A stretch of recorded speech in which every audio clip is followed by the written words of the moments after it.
Hello friends, कैसे हैं आप सभी लोग। उम्मीद करता हूं आप सब लोग अच्छे होंगे। दोस्तों, कल हम लोगों ने प्रेजेंट सिंपल का फर्स्ट पार्ट जाना था। आज हम प्रेजेंट सिंपल का सेकंड पार्ट जानेंगे।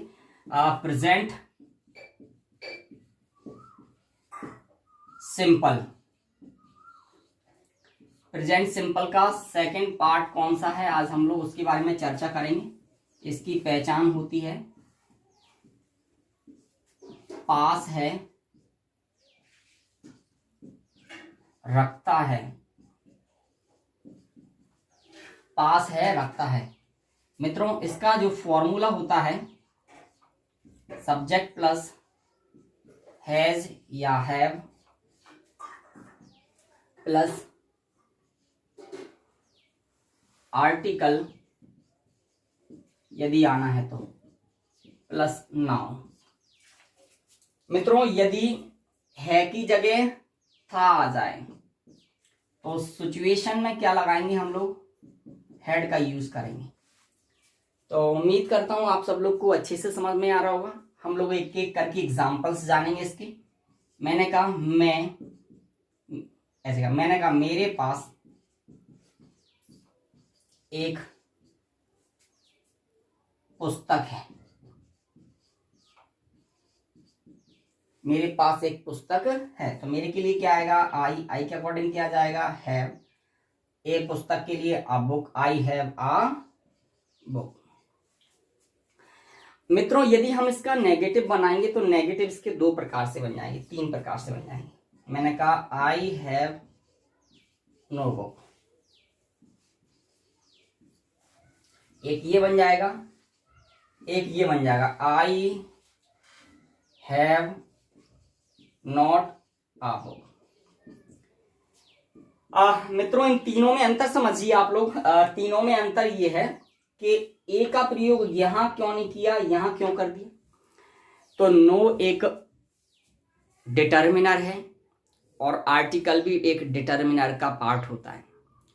तो दो डिटर्मिनर कभी एक साथ यूज नहीं किए जाते, इसीलिए नो के बाद ए एन का प्रयोग नहीं किया जाता। नॉट के बाद हम लोग ए एन लगा सकते हैं। मित्रों, एक तो ये बन गया इसका, एक ये बन गया। अगर आप लोग बनाना चाहें तो इसका एक और कौन सा बनेगा, तो मैं आप लोगों को तीसरा बता दूं। I do not have a book, एक ये भी बन जाएगा। तो इसका नेगेटिव का जो फॉर्मूला होगा मित्रों समझ में आ गया होगा। I do not have a book बन जाएगा, आई हैव नो बुक बन जाएगा, I have not a book बन जाएगा। तीनों ही इसका बन जाएगा। इसमें क्या होता है कि आप लोग यदि डू डज डिड का प्रयोग कर रहे हैं, डू डज डिड का प्रयोग यदि कर रहे हैं और इसके बाद आप लोगों ने नॉट लगा दिया, तो हमेशा इसके बाद वो क्या होगा, हैव आएगा। चाहे वो प्रेजेंट में हो, चाहे वो पास्ट में हो, या वो किसी में भी। मैंने कहा उसके पास एक कार थी, उसके पास एक कार थी। तो ही हैज अ कार। उसके पास एक कार नहीं थी, उसके पास एक कार नहीं थी, तो he does not have a car, ये भी बन जाएगा। और एक और ये भी बन जाएगा, ही हैज नो कार, एक ये बन जाएगा और एक ये भी बन जाएगा, he has not a car. मित्रों, उम्मीद करता हूं आप लोगों को अच्छे से समझ में आ रहा होगा। और दोस्तों, आप लोगों से एक बात बोलूं कि हम अगर डू डज डिड का प्रयोग कर रहे हैं तो इसके बाद सिर्फ और सिर्फ हैव आएगा और कुछ नहीं आएगा। यदि डू डज डिड का प्रयोग कर दिया है तो उसके बाद सिर्फ और हैव का प्रयोग करेंगे और किसी का प्रयोग करेंगे ना, हैज का करेंगे ना हैड का करेंगे, सिर्फ और सिर्फ किसका करेंगे, हैव का यूज करेंगे। तो मित्रों, उम्मीद करता हूं आप लोगों को अच्छे से समझ में आ गया होगा। आज नेक्स्ट बढ़ते हैं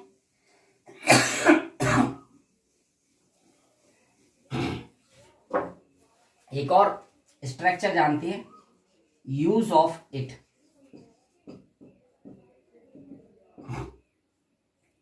इट का प्रयोग हम लोग कहाँ कहाँ करते हैं, आज हम लोग इसके बारे में जानेंगे। तो मैं भी आप लोगों को बताता हूं इट का प्रयोग कहाँ करते हैं।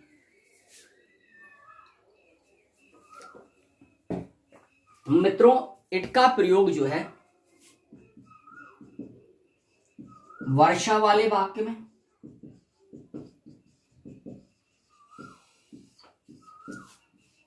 प्राकृतिक आपदाओं को बताने में,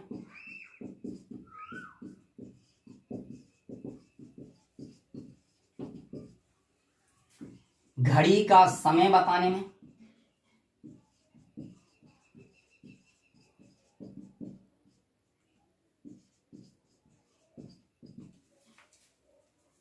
समझ में आ गया। इसका स्ट्रक्चर भी वही बनेगा, सब इट प्लस इज या वॉज प्लस अदर वर्ड।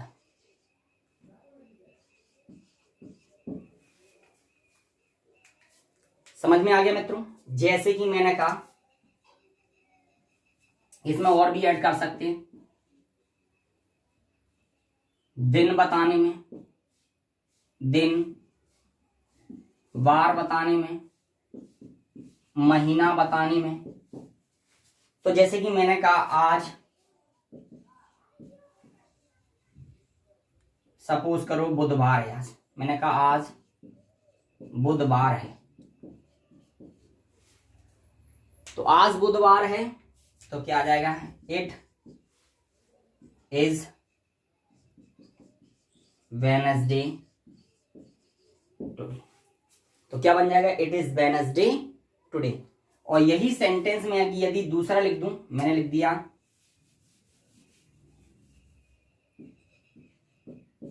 कल मंगलवार था, कल मंगलवार था। इट था के लिए क्या आ जाएगा, वॉज, इट वॉज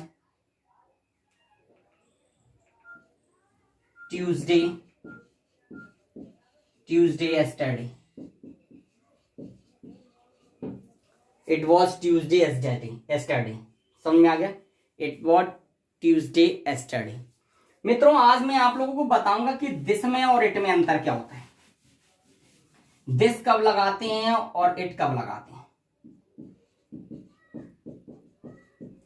देखिए, it is a book, this is a book.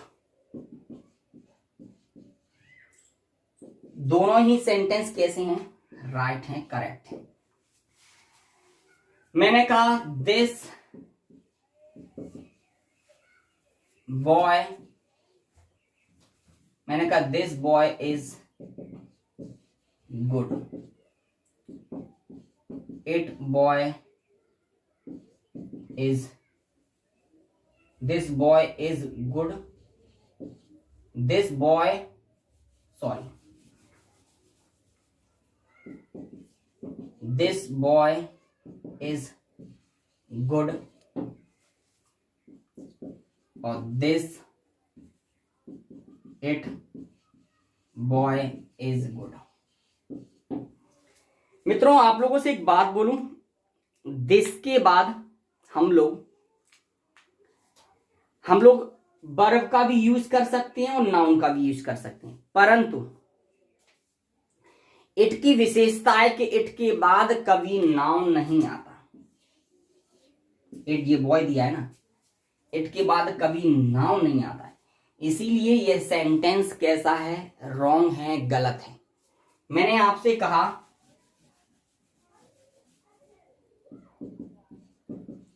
It book is very interesting,